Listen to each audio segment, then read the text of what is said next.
नमस्कार साथियों, आप सभी का स्वागत है हमारे चैनल CUET इंडिया पे। दोस्तों, मेरा नाम है विकास कुमार और मैं फिलहाल बनारस हिंदू यूनिवर्सिटी का छात्र हूं और मैं पिछले 4 सालों से CUET का तैयारी करा रहा हूं। चूंकि CUET जो है 2021 में आया हुआ है, उससे पहले से मैं CUET का तैयारी कराता आ रहा हूं और मेरा जो मेन सब्जेक्ट है वह हिंदी है। तो आप बेझिझक हम पे भरोसा कर सकते हैं और अपने जो लैंग्वेज सेक्शन का जो हिंदी है वह आप यहाँ से आराम से तैयारी कर सकते हैं।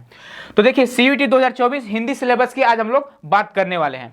तो पहला देखिए कि जो आपको एक सिलेबस दिया है NTA, लेकिन NTA के सिलेबस देने से कुछ होने वाला नहीं है जब तक आपको उसको अच्छे से समझाया नहीं जाए। देखिए, NTA का सिलेबस क्या है, वह एक फैक्चुअल, एक नरेशन, एक लिटरेरी दे दिया है, वर्बल एबिलिटी दे दिया, ये सब इंग्लिश में दिया था। ठीक है, तो समझिए इसका मौखिक क्षमता इसका हिंदी होता है और इसका जो हिंदी होता है भागों को पुनर्व्यवस्थित करना। इससे स्टूडेंट क्या होगा ना, इसको देख के ही क्या दे रहा है भाई, सही क्रम का चयन क्या होता है, पर्यायवाची तो मान लीजिए समझ जाएंगे, यहाँ विलोम होना चाहिए। ठीक है, विलोम लिख गया कोई बात नहीं, यहाँ विलोम समझ लीजिएगा। और यहाँ पे देखिए क्या है, शब्दावली। तो अगर स्टूडेंट अगर इसको देखेगा ना तो वह बिल्कुल नहीं समझ पाएगा कि हमको लैंग्वेज में क्या तैयार करना है। तो आज हम आपको इसका डिटेल में समझाएंगे कि हम लोग को आज हिंदी में क्या करना है, मतलब हम लोग का हिंदी का सिलेबस क्या है, इसकी तैयारी हम लोग कैसे करने वाले हैं। तो देखिए, यहाँ पे लिखा हुआ अपठित गद्यांश, जो आपको NTA दिया था वह रीडिंग कॉम्प्रिहेंशन करके दे दिया था, जो कि बहुत सारे हिंदी मीडियम वाले क्या कहेंगे, ए भाई क्या रीडिंग कॉम्प्रिहेंशन, तो इंग्लिश में होता है ना, तो उसी का मतलब होता है अपठित गद्यांश। चूंकि 2022 में क्या हुआ था कि अपठित गद्यांश से कुछ क्वेश्चन पूछे गए थे, लगभग 3 क्वेश्चन, किसी एग्जाम में 3 पूछा था। मतलब कि लैंग्वेज का एग्जाम एक दिन में तो हुआ नहीं था, 4-5 दिन में होता है, यानी अलग अलग स्टूडेंट को अलग अलग दिन देना होता है। तो 2022 में क्या था ना कि सिर्फ अपठित गद्यांश से किसी के एग्जाम में 3 क्वेश्चन आया था, कहीं पे 6 क्वेश्चन आया था। और 2023 में क्या हुआ कि गद्यांश की जगह पद्यांश भी डाल दिया, यानी पद्यांश से भी क्वेश्चन पूछ दिया, जो अपठित पद्यांश होते हैं उससे भी क्वेश्चन पूछ दिया। तो आपको अपठित गद्यांश और अपठित पद्यांश जो है दोनों को तैयार करना होगा।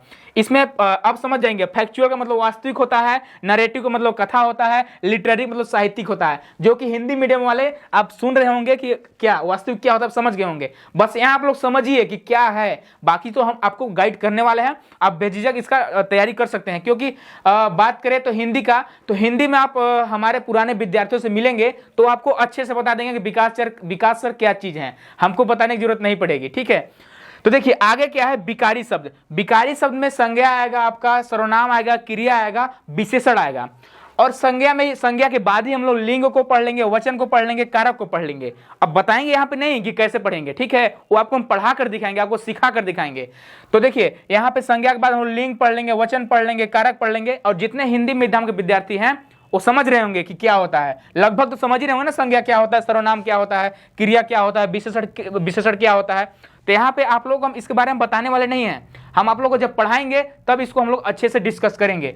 क्रिया के बाद हम लोग काल को पढ़ लेंगे, वाच्य से भी क्वेश्चन पूछ देते हैं। ये जो 2-3 लिखा हुआ है, ये क्या था कि पिछले 2022 में और 2023 में कितने क्वेश्चन पूछे हैं उसके बारे में लिखा गया है कि 2022 में एक क्वेश्चन पूछा था, 23 में 2 क्वेश्चन पूछा था। यहाँ क्रिया की बात करें तो 2022 में 2 क्वेश्चन और 2023 में 3 क्वेश्चन पूछा है। इसी तरह सर्वनाम से भी 3 या 4 क्वेश्चन पूछे गए हैं, आपके संज्ञा से भी 4 या 5 क्वेश्चन पूछे गए हैं। लेकिन देखिए लिंग, वचन और कारक जो है ना 2022 में नहीं पूछा गया था और 23 में क्या किया गया है कि इससे क्वेश्चन पूछ लिया गया है। तो इसका कोई भरोसा नहीं है कहाँ से क्वेश्चन पूछ देगा, हम लोग किसी भी टॉपिक को छोड़ने वाले नहीं है।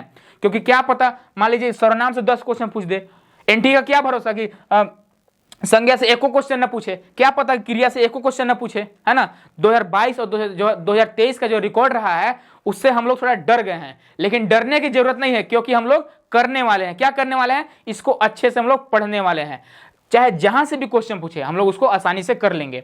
इसलिए हम लोग कोई भी टॉपिक को हम लोग छोड़ेंगे नहीं, सबको हम लोग विधिवत तरीके से तैयार करेंगे ताकि कहीं भी चूक न रह जाए। क्यों, क्योंकि देखिए 50 क्वेश्चन पूछता है और हिंदी माध्यम के जितने भी विद्यार्थी हैं 50 क्वेश्चन में देखिए 40 क्वेश्चन ही करना होता है। और हम देख रहे हैं कि पिछले 2 सालों में देखे हैं कि लगभग 90% स्टूडेंट 40 में 40 क्वेश्चन सही करके आता है। क्यों, क्योंकि हिंदी जो है ना बहुत ही आसान है और इसका लिमिट मतलब इसका जो क्या बोलते हैं सिलेबस, वो बहुत ही छोटा सिलेबस है। इससे आप क्या करेंगे ना, अगर मान लीजिए हम आपको लगभग आपको हम देंगे 30 या 40 वीडियो देंगे जो लगभग 1 घंटे से भी कम का वीडियो रहेगा, 30 भी वीडियो नहीं जाएगा, बिल्कुल टेंशन मत लीजिएगा। आप लोग का हिंदी एकदम समझिए 40 में 40 क्वेश्चन सही होने वाला है ना। 50 में 40 करना है तो ये तो हम लोग ऐसे ही हिंदी माध्यम वाले हम लोग हैं, ऐसे ही कर लेंगे। पूछ तो कहाँ से पूछता है, हम 40 क्वेश्चन मार के आएंगे। 40 नहीं तो 38 तो करेंगे ना, 39 तो करेंगे ना, और इतना करना ही पड़ेगा आपको, 35 प्लस तो करना ही पड़ेगा। अगर आपको सीयूईटी के लिए अगर एग्जाम दे रहे हैं, आपको अच्छे विश्वविद्यालय चाहिए, जैसे मान लीजिए स्पेशली आपको बीएचयू चाहिए, तो बीएचयू में क्या करता है, एक जनरल टेस्ट पूछ देता है, एक आपका क्या होता है हिंदी पूछ देता है लैंग्वेज में, इंग्लिश पूछ देगा। तो इंग्लिश माध्यम वाले क्या करते हैं कि थोड़ा मतलब कंफ्यूज हो जाते हैं और इंग्लिश में मतलब फुल नंबर उठा नहीं पाते हैं। उन लोग क्या करते हैं जनरल टेस्ट में अपना नंबर खींच देते हैं।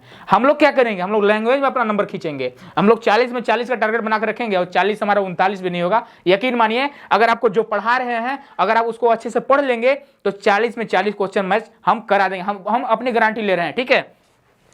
आगे हम लोग पढ़ेंगे संधि के बारे में। संधि से क्या होता है, कभी 4 क्वेश्चन पूछा है, कभी 1 क्वेश्चन पूछा है, कभी 2 क्वेश्चन पूछ दिया है। अगर 2022 और 2023 को देख के हमने आपको बता रहा हूं कि कभी 4 क्वेश्चन पूछा है, कभी 1 क्वेश्चन पूछा है, कभी 2 क्वेश्चन पूछा है। तो हम लोग संधि को अच्छे से कवर करेंगे। रस से क्या है कि 2022 में क्वेश्चन नहीं पूछा था, 23 में क्या किया, 1 क्वेश्चन पूछ दिया, तो रस को भी हम लोग नहीं छोड़ेंगे। आगे है समास हो गया, समास से कभी 4 पूछ दिया, 2 हो गया, 1 क्वेश्चन हो गया, मतलब इसका भी वेटेज ठीक ठाक है। अलंकार हो गया, अलंकार से क्या हुआ, 2 क्वेश्चन पूछ दिया, कभी 4 क्वेश्चन पूछ दिया। देख रहे हैं 4 से 1 आ जा रहा है। कोई अगर मान लीजिए 2022 में एग्जाम दिया होगा तो उसका 4 क्वेश्चन पूछा था, और वही 23 में दिया तो 1 क्वेश्चन पूछ दिया। वो अच्छे से तैयार किया होगा, अब समाज को जाके देखा तो 1 ही क्वेश्चन पूछ रहा है। अब क्या पता 2024 में क्या करे, 1 भी ना पूछे, तो हम लोग छोड़ेंगे नहीं इसको, हम लोग इसको अच्छे से तैयार करेंगे। आगे देखिए वाक्यांश है, वाक्यों के लिए एक शब्द, ये तो हिंदी माध्यम वाले जानते हैं। अब सोच रहे होंगे कि सर क्या बता रही, सब तो जानते ही हम, बस पढ़ाइए हमको। बिल्कुल पढ़ाएंगे, इसलिए आपको ज़्यादा हम समय नहीं ले रहे हैं। एक आपका हो गया अनेकार्थी शब्द हो गया, समानार्थी शब्द हो गया, श्रुति समभिन्नार्थक हो गया, यहाँ भिखार्थक लिख गया है, ठीक है, यहाँ भिन्नार्थक हो जाएगा, तो उतना आप लोग समझ रहे होंगे, आप लोग पहले ही पकड़ लिए होंगे क्या है ना। देखिए आगे हम लोग आगे बढ़ते हैं, तो अगला देखिए है आपका हाँ मुहावरा हम लोकोक्तियां हो गया, पर्यायवाची हो गया, विलोम शब्द हो गया, उपसर्ग प्रत्यय हो गया। इनसे भी क्वेश्चन देखिए काफी, 4 question, 3 question, 4 question, 2 question, 4 question, 2 question, 4 question, 3 question, 2 question, मतलब इसका भी वेटेज सही आ रहा है। तो हमको क्वेश्चन से मतलब नहीं, हम सभी टॉपिक को अच्छे से तैयार करेंगे। हम समझेंगे कि सभी से 4 क्वेश्चन पूछ रहा है, इस तरह से हम लोग मानेंगे और सारे टॉपिक को हम लोग समझेंगे। वाक्य हो गया, वाक्य को अरेंज करने के लिए आता है, वाक्य का शुद्धि करने के लिए आता है, वो भी कभी 4 क्वेश्चन पूछा है, कभी 2 क्वेश्चन पूछा है। भाषा विज्ञान से भी क्वेश्चन पूछा नहीं है लेकिन पूछ सकता है, तो एक लेक्चर हम लोग भाषा विज्ञान का भी देखेंगे। पत्र लेखन से भी देखिए 2023 में आया था 1 क्वेश्चन, 22 में नहीं आया था, 23 में बस 1 क्वेश्चन आया था।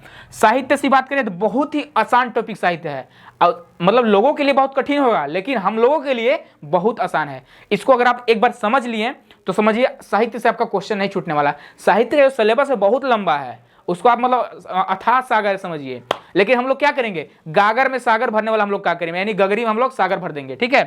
तो देखिए साहित्य से 2-3 क्वेश्चन पूछ देता है। कवि व रचना विथ ट्रिक हम लोग समझेंगे, क्योंकि समझिए कि 2024 में कवि व रचना से श्योर मानिए 2 क्वेश्चन आप पूछ सकता है, मतलब पूछेगा ही पूछेगा 2-3 क्वेश्चन। तो हम लोग कवि और रचना को आराम से, बहुत सारे विद्यार्थी क्या करते हैं, उन लोग को मतलब कवि और उनकी रचना याद ही नहीं होती है, लेकिन हम लोग क्या करेंगे यहाँ पे ट्रिक के माध्यम से सारे कवियों के रचनाओं को हम लोग याद करेंगे और साहित्य को भी हम लोग बहुत आसानी से यहाँ पे समझेंगे। आगे बात करें, बस आप सभी को बहुत बहुत धन्यवाद। यहाँ पर लास्ट में थैंक यू लिखा हुआ है, समझ गए होंगे। तो हाँ, अगर आप कुछ पूछना चाहते हैं हिंदी के बारे में तो आप कमेंट कर दीजिएगा, बाकी तो सब ठीक ठाक ही है। आप लोग हिंदी का सिलेबस समझ गए होंगे।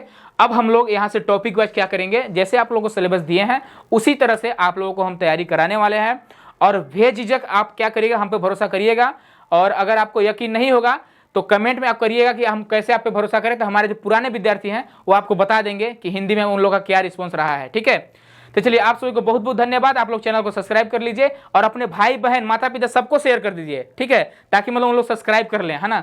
और ताकि मतलब जो जिसका पैसा वैसा कमी होगा वो अगर फ्री में तैयारी करना चाह रहा होगा तो सीयूईटी का यहाँ पे बिल्कुल फ्री में तैयारी कराया जा रहा है, जो कि आपको पिछले वीडियो में बताया गया है। तो आप लोग अधिक से अधिक शेयर करिएगा। अगर सब्सक्राइब नहीं किए हैं तो चैनल को सब्सक्राइब कर लीजिएगा। बहुत बहुत धन्यवाद।